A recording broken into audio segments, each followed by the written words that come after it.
Last month, the largest public-private partnerships event in the world was held for the first time in Europe, right here in Geneva. I'm delighted to welcome to the studio Geoffrey Hamilton. He's head of the Public-Private Partnerships Programme at the United Nations Economic Commission for Europe. Geoffrey, thank you very much for coming into the studio.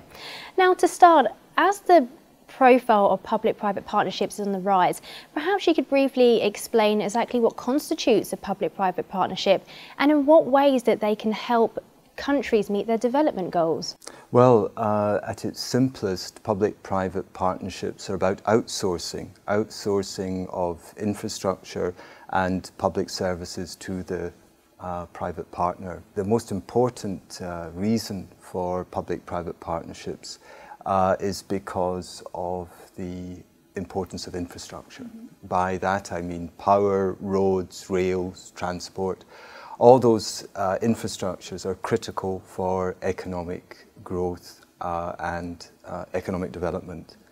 And the problem is the public sector doesn't have the necessary resources to meet its infrastructure needs and its growth targets. For example, the Asian Development Bank has calculated that 8.3 trillion US dollars are required to meet the infrastructure needs of Asia. By governments alone, including some of the multilateral development banks, only 500 billion of that 8.3 trillion is available. So there's a huge infrastructure financing gap, and that's why public-private partnerships are very much high on the agenda of many countries.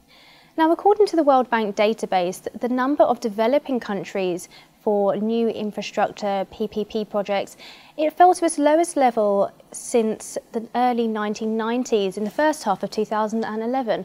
Why was this exactly? Well, this was, of course, due to the economic crisis, which had an immediate effect almost overnight in the drying up of bank lending. The banks, who had been quite prominent in public-private partnerships in this form of financing, immediately stopped lending and became what we call extremely risk-averse. And also they were being constrained by their national regulatory authorities to invest at home. And for that reason, there was a huge and immediate decline in public-private partnerships being started in the developing region. And that is a problem that still is apparent today. One of the key cornerstones of public-private partnerships is long-term finance. And that is, if you like, the major challenge. We'll go on to talk about some of the challenges ahead for PPPs. But first of all, what's the outlook looking like for PPPs in emerging and developing countries? Well, the outlook, Raina, is tremendous. I mean, these are the countries where there's, unlike Europe, where there's tremendous economic growth and where these markets are exceptionally buoyant and growing. A huge market for the development of new infrastructure and even the maintenance of developing, particularly in Asia, but Middle East as well. And there are three things I would say that's driving that. The first is population growth. In 2010, the 7 billionth person was born. In 2030, it will be 9 billion, and most of this high population growth is taking place in the emerging markets and developing countries. The second driver is the growth in urbanization. And the third driver is poverty. Many people in countries are languishing in poverty without access to basic services for survival. And that is something which again puts huge pressure on markets for new infrastructure investments. Now, one of the key issues brought up at the event a few weeks ago was the need for more transparent business conditions in order to raise the capital needed to finance this new infrastructure. In what ways can this be resolved, and what other challenges lie ahead for the PPPs? Well, you're absolutely right.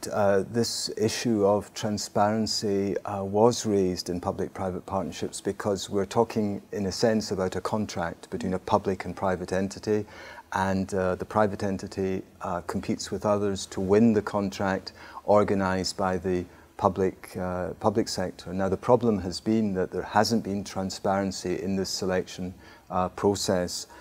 In fact, our commission, the United Nations Economic Commission for Europe, a few years ago produced some guidelines on promoting good governance in public-private partnerships, which had 7 principles on good governance. And one of the principles was creating transparent, open, competitive tenders for PPPs. It's simply that is the way a country benefits, because it will be the best way of getting the right candidate to undertake the project. The issue is that the governments tend to want their own companies to benefit sometimes from public-private partnerships, so the foreign companies could face certain more impediments. So I think the way to resolve this is somehow to bring the local companies with the international companies, some of whom possess all the assets and financial power and resources that are so critical, the management skills and so on, in partnerships themselves with the local